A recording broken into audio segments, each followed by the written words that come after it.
It is a rare opportunity and privilege to be joined by someone who needs no introduction. His work at and with Walt Disney Imagineering on projects that include but are not limited to Disney's Animal Kingdom, Pandora, the World of Avatar, Aulani, Epcot, The Adventures Club, Guardians of the Galaxy, Mission Breakout, and most recently Lookout Key at Lighthouse Point, among countless others, for over nearly 4 decades have made him a true and newly inducted Disney legend. But beyond being known for his groundbreaking work in and for the parks and his trademark earring, through his international work on worldwide conservation, he's not only raising global awareness, but he's also driving meaningful change, inspiring communities and individuals to take action in preserving endangered species, ecosystems, and cultural heritage. I am, of course, talking about none other than Disney legend Joe Rohde. And Joe, it is my pleasure and honor to welcome you to the show. Oh, it's great to be here. Thank you very much. I have to start off by saying I have incredible respect for you and am an admirer of your truly influential work with Disney. You are a remarkable storyteller that creates and defines what immersive experiences that are also rooted in your incredible respect for cultural authenticity are. So first and foremost, out of the gate, thank you for that. And while I have no less than 1,000 questions about your time at Disney, maybe we can save that for another day. I've also been fascinated by your passion and your efforts in not just the fictional placemaking, but your real world efforts in wildlife conservation, which I first learned about in a place that is rooted in that, in Disney's Animal Kingdom. Can you just quickly talk about what really has been lifelong efforts from you to not just raise awareness, but to truly make a difference and, use your gifts to do real good in the world? Yeah, I mean, it got a big bump up, I think, with Animal Kingdom, because just in order to ever do Animal Kingdom, we were going to have to engage with wildlife conservation people, animal rights people, cultural representatives. There was no way to do the project unless you did this. And so this opened up a network of people that I'm sure there's many creative people, many artists, designers who would love to be engaged in this way, but they don't have the network. It would be hard for them to enter that network because they're not working in that idiom. But suddenly here we were right in the middle of it. And so I suddenly had all these people I could call, all these people I could learn from, this whole network. So, of course, it was clear that Animal Kingdom itself and the Disney Conservation Fund would be engaged in this. But it also made me aware that I could do stuff, right? Personally. And I really do believe this thing. I think we have this inhibited response to these calls because we think, well, I'm not Jane Goodall. I can't go live in the forest. I'm not a scientist. I'm not a biologist. I'm not a politician. But that's not really the way these things work. The way they work best is for you to be who you already are and do some kind of thing you already do, but to do it with a kind of focus, a kind of energy, a kind of direction. And that was, I guess, for me, the big epiphany, that I could be an artist and do art things and still have a niche, have a place in this world of wildlife conservation. So I've done a series of things, very simplistic things sometimes, like for years I did the annual fundraising poster for the Disney Conservation Fund as a series of paintings. And then, of course, as time has gone on, these more complicated things, these conservation-related expeditions, like the one that we're fundraising for right now. Right, because you are not just a member of the fictional Society of Explorers and Adventurers. You are a real member of the Explorers Club, which has been part of you traveling around the world to these remote locations like Nepal, like Africa. My God, Joe, I would love to just look at your passport stamps one day, like including the remote mountains of Western Mongolia, not on a sightseeing tour, but you're there for a month on horseback and camelback working to help the snow leopards. You're like, I was thinking about this morning. You're like a real life Indiana Jones. Like you really are. Like you're not seeking out museum treasures and artifacts, but more importantly, you're making a tangible difference by protecting this world and ensuring that future generations can witness the same type of beauty. there is a. I'm lucky in that some of the areas in which I am profoundly interested. I really always wanted to go to Mongolia. I love being in the Himalayas. I'm fascinated by the pre-Columbian cultures of Central America. So I happen to be personally interested in areas of the world that also have these environmental crises and wildlife crises. So it's not entirely a selfless enterprise. I want to go to these places, right? But I don't like to go to places in a very passive kind of way. I want to be engaged. I want to do something.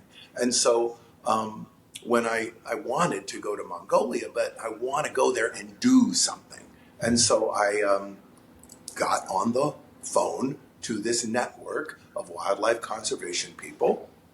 And I found Rodney Jackson, who's a preeminent snow leopard conservation leader. And I asked him if there was something I could do to help.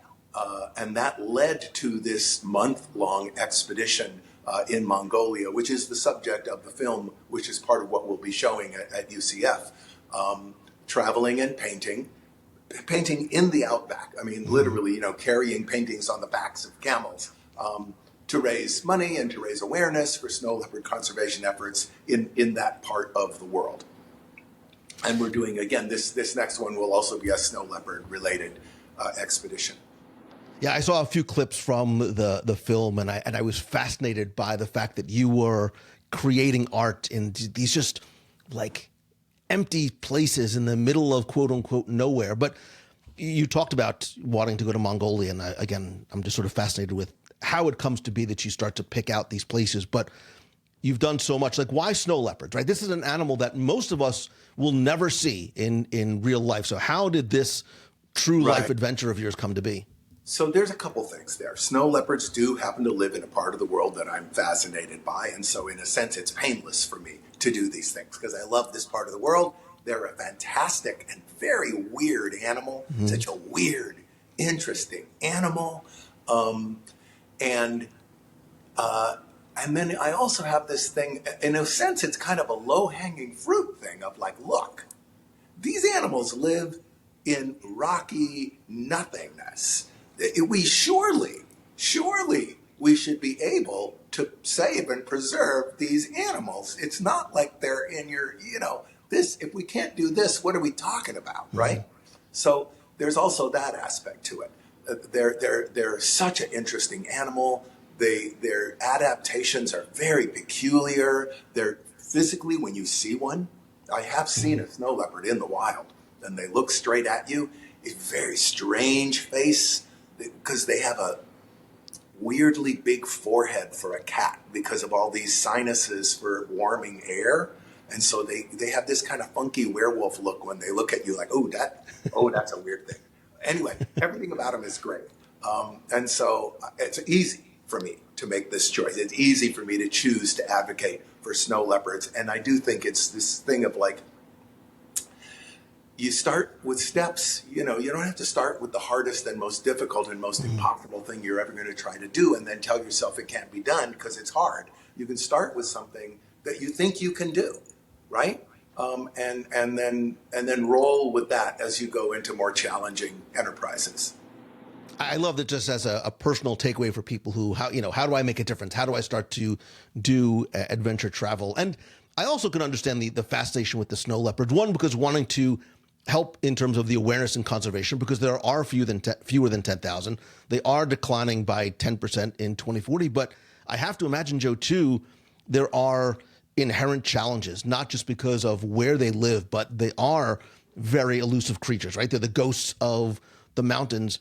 And as I was doing, research, preparing for this morning's conversation, I too became fascinated by a lot of their unique characteristics, like that they don't roar and how adaptable they are to their environment. And even the way that the paws, the pads of their feet are almost more like snowshoes than a traditional, house cat. Talk about the opportunities and sort of the challenges in selecting this animal that is very sort of isolated. So I'm working, as you know, I'm working with several other scientists and researchers in this enterprise. This is not me alone. And one of these people, Dr. Natalie Schmidt, is working on DNA analysis because, frankly, you almost never see these animals themselves. You see evidence of the animal. And so to get population counts, to understand the numbers of animals, to understand their range, where are they, what are they eating, you're almost dealing much more with evidence of a snow leopard than the snow leopard itself. The one snow leopard that I saw by accident, very near the research area that we're going to be going to. But in a month in Mongolia, we tracked snow leopard footprints through the snow, never saw a snow leopard. They could have been a snow leopard sitting 15 feet away from me. You know, I saw the clip where you're like, there's probably one right behind me right now. No, I just don't see him. Yeah. I mean, the one that I did see, I was with my family. We were in Nepal. We were in a pretty popular trekking area of Nepal at the edge of the Annapurnas. We're all hiking, and my elder son, who at the time is probably about 14, he goes, "Hey, Dad, what's that cat?" And I go, "Where?" He goes, "Dad, it's right there." I go, "Where?" He goes, "Dad, it's right there." And I look across this little canyon, like 150 feet away, and there is a snow leopard right there, walking along completely exposed against this gravel slope. No other possible thing that it is. That is a snow leopard. Walking along, and as soon as the shadow of the snow leopard lined up with its own body so you couldn't see the shadow, completely disappeared. Like Predator. Like, whoop, it's gone. I said, I know I'm looking at it. I know I'm looking at it. There's nothing to hide behind. There's no rock. There's no bush. I'm looking at this animal. I cannot see it. And then it appears again as soon as the shadow appears, like another 50 feet over. Go, oh, it's over here now. Unbelievable camouflage, like magic camouflage. Really spectacular. Yeah, that's incredible. Because when you do this, right, so the leopard in the land was recorded, like you said, in Mongolia in 2015. You're not out there with a crew of 20 cameras and videographers and drones and things like that. It's you and other guides and, one cameraman in these, very large scale open air landscapes to try and not just find these cats, but raise awareness and raise money. Talk about some of the challenges in making it, both from the ideation to getting people to come on board with you to do it, to production and getting it distributed even. Yeah, that's an interesting thing because we had no intention of making a film. All I wanted to do was do these paintings and raise money for snow leopard conservation.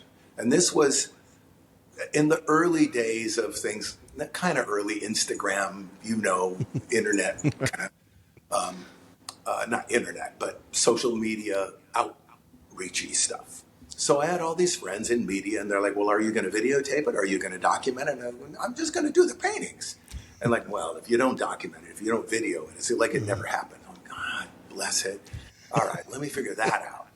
So eventually, this friend of mine, Jim McKeechin, who is a mountaineer, he's a writer, he's a producer, he's a filmmaker, so he's very capable. And he had been involved for many years with a lot of our Animal Kingdom expeditions as the B-roll cameraman. Right?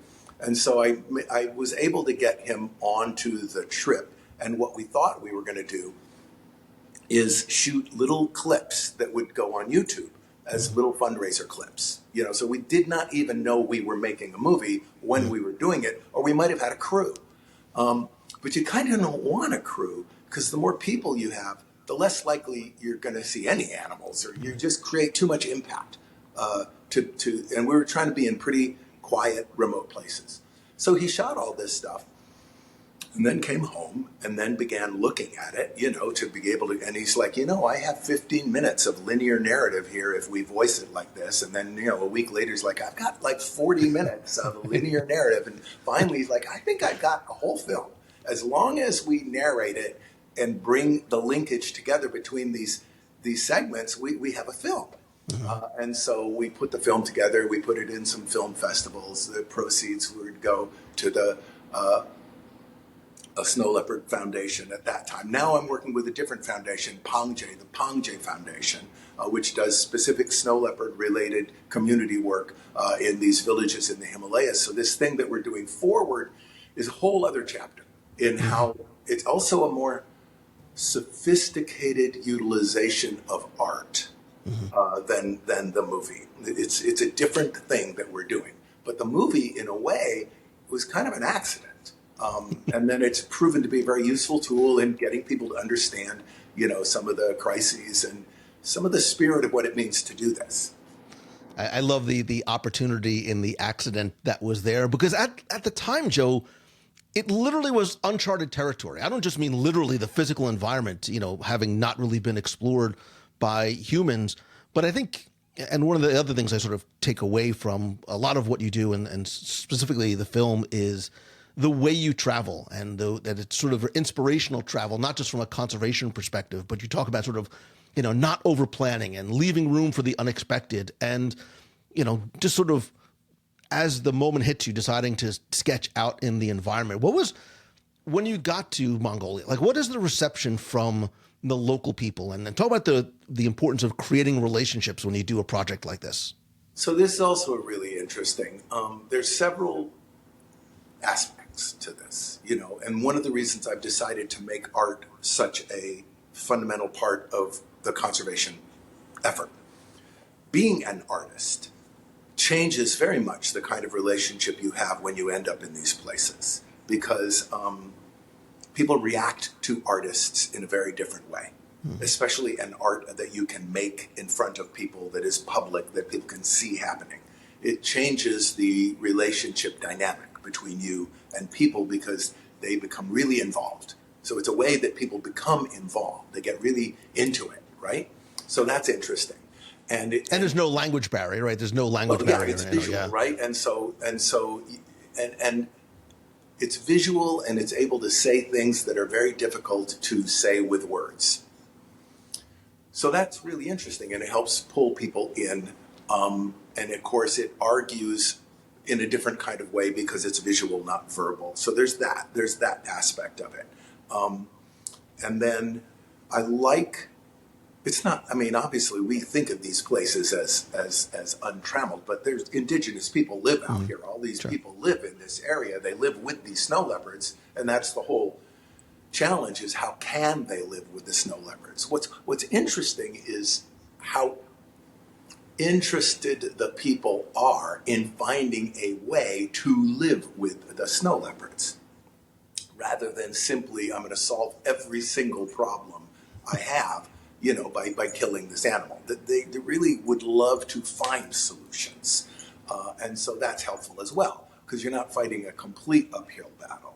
Now, Mongolia, because it's so gigantic, it's a little easier to lay out spatial divisions, gradations of space, where, fully protected snow leopard area, partially legally protected. Here's an area where if snow leopards are preying on your animals, it's okay to, kill snow leopards. There's a whole gradation, because you have unbelievably huge. If you take Mongolia and lift it up off a globe and drop it in the western United States, it's a lot of the western United States. It's big. The Himalayas is very different. It's very folded in on itself.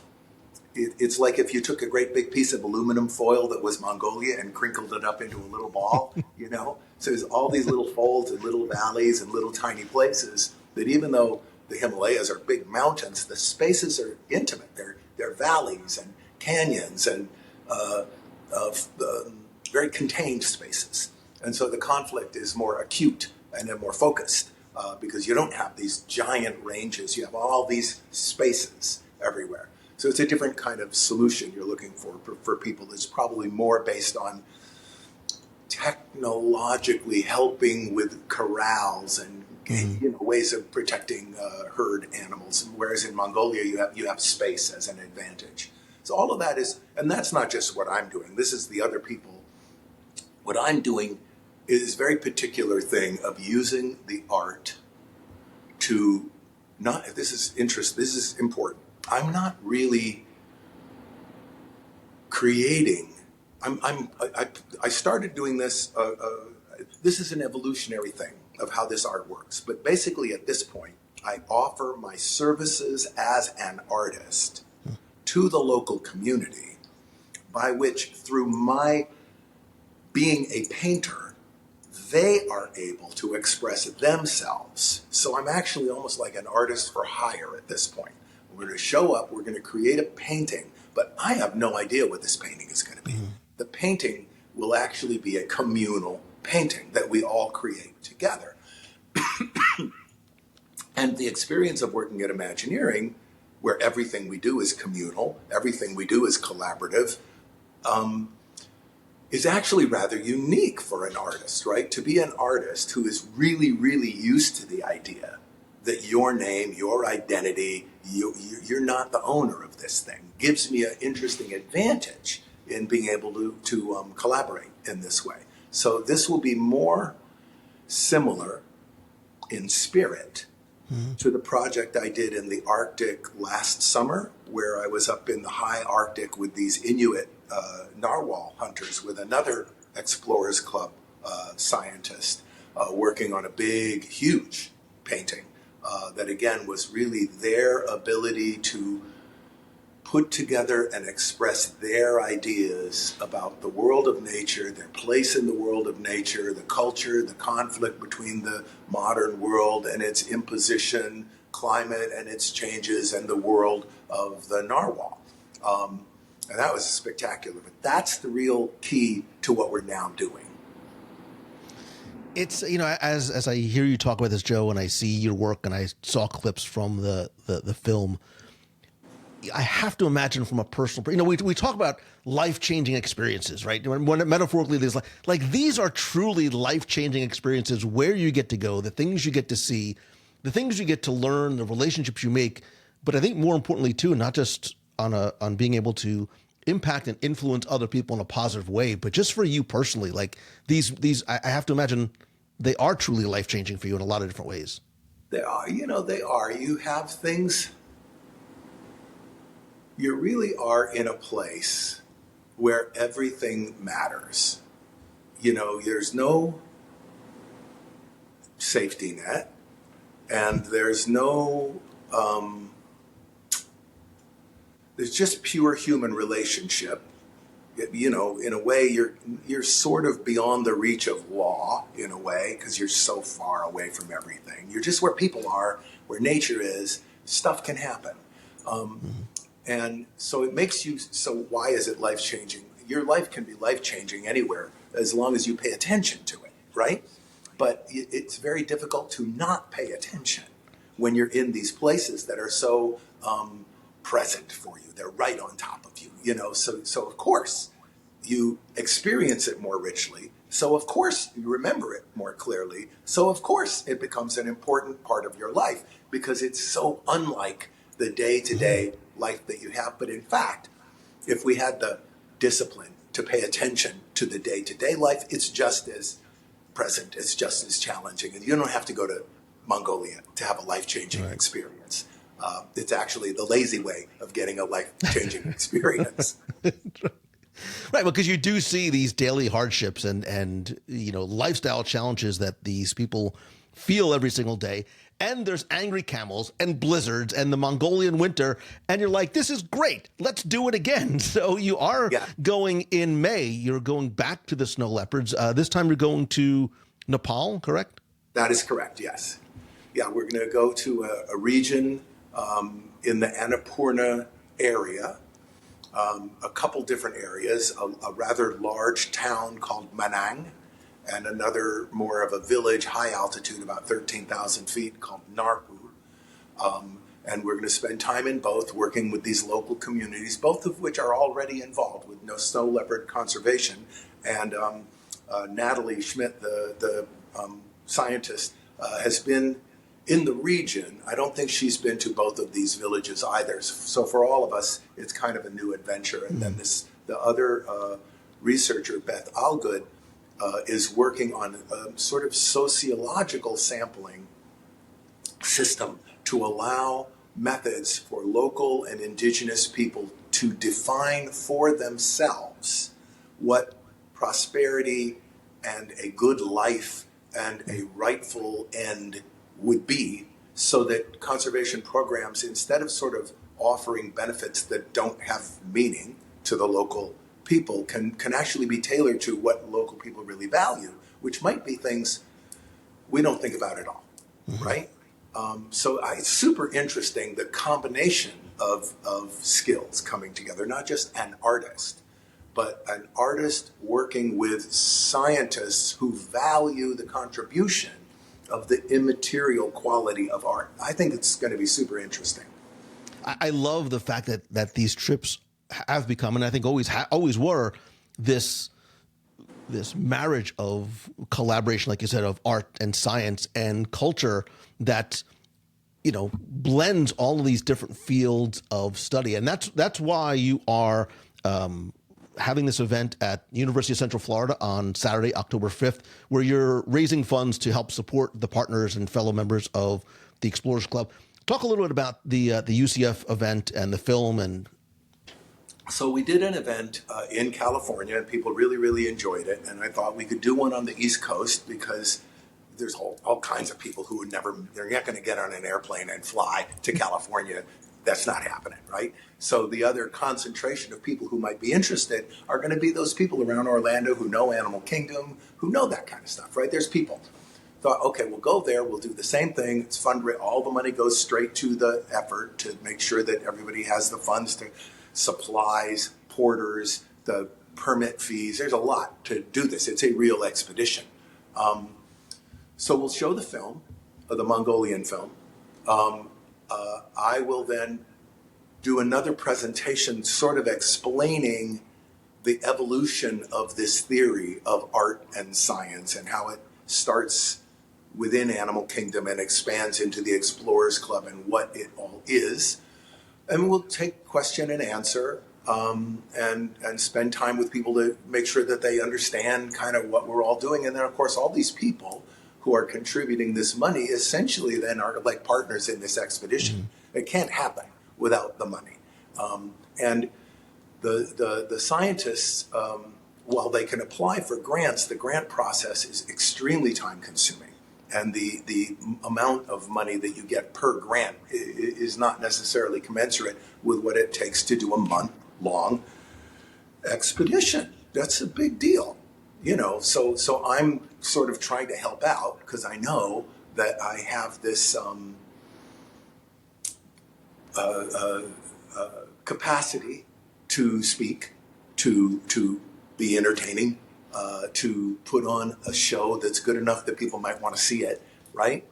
And so it really is kind of just a fundraising show to get the money together so that we know, because we got to know by October we have the money to do the exhibition, or we're going to have to postpone it.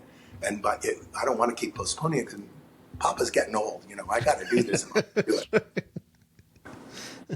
And so tickets are $100 per person, but it's rewarding to know, Joe, that they are going to the foundation to support this trip, to support the conservation, that it is going to a good cause, that they do get to spend, you know, an afternoon with Joe Rohde, which, you know, that alone is worth the price of admission. And everybody also gets a takeaway, right? Everybody gets a signed art print from you as well.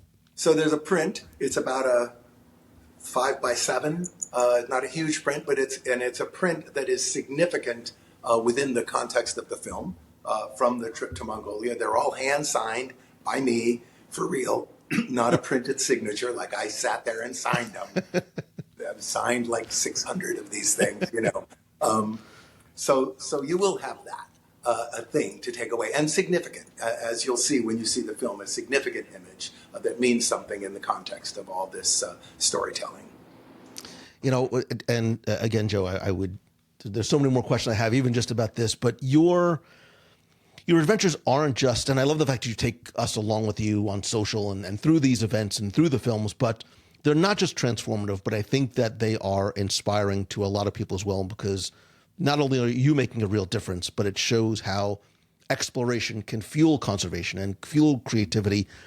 When people see the film, when the people see what you do in this context, what is it What is that you want people to take away from it? What do you want people to do? How can people help from home, for example, if they can't come to an event like this? I really think I sort of touched on this earlier. The notion of slight changes, personal changes, things that you feel like you have command over. Doing these things. You don't need to save snow leopards. You can save butterflies in your own yard. There's 1,000 things we can do that are micro changes in our behavior. Remember, for me, I'm a designer. I do these kind of trips anyway. I paint anyway. I travel anyway. For me, this is a micro change. It's a knob adjustment of the thing that I'm going to do anyway, right? So for people out there, it's the same thing. There's these little changes you can make, little decisions you can make, that because we who are Americans are at the top of a gigantic consumer pyramid of energy and material. When we make little changes, they have huge impact in the world because we're at the top of this giant pyramid. So that's really, I think, one of the main messages here is that we are kind of the controlling function here in the destiny of nature, and so our decisions matter. Yeah, you mentioned butterflies. There is sort of a butterfly effect to the things that we do. Last question I have for you. You talked about, getting older. And when we think about that, words like legacy start creeping into our thoughts. And you have left incredible, indelible, permanent footprints in places like the Disney parks, resorts, and certainly what you're doing with conservation and to help the planet and its people and the animals. What do you want your legacy to be? How do you want people to sort of remember you, years from now? I think your best legacy is people. People who have been affected, people who have been changed, people who are inspired. So I think people having faith in their own capability is probably the best legacy you could leave behind. The people. The stuff could come and go. I mean, every single thing I built could be torn down and replaced by something else. It's all commercial, right? I mean, that literally could happen. But the people won't go away. The people who have been affected, the people who have been inspired, the people who have made decisions because of it, that doesn't go away. So to me, the legacy is the actual people who are touched by or inspired by or made decisions based on anything that they came into contact, because that goes on and is passed on and continues. That is it is the beautiful, perfect answer that I almost expected. And like I said, Joe, I still have those 1,000 questions about Disney. So maybe we can chat about that another day. I will put a link in the show notes at www.radio.com to where people can buy tickets to the Saturday, October 5th event at the University of Central Florida. I'll also link to your Instagram. It's at Sure. Joe Rohde, where you are, again, even in those sort of micro sized pieces of content. Some of them are so beautiful and so impactful. You are an amazing person to follow and a fascinating storyteller on social as well. Thank you for what you've done at Disney. Thank you for what you are doing for the snow leopards and the planet. Thank you for your time today. I really appreciate it. Thank you.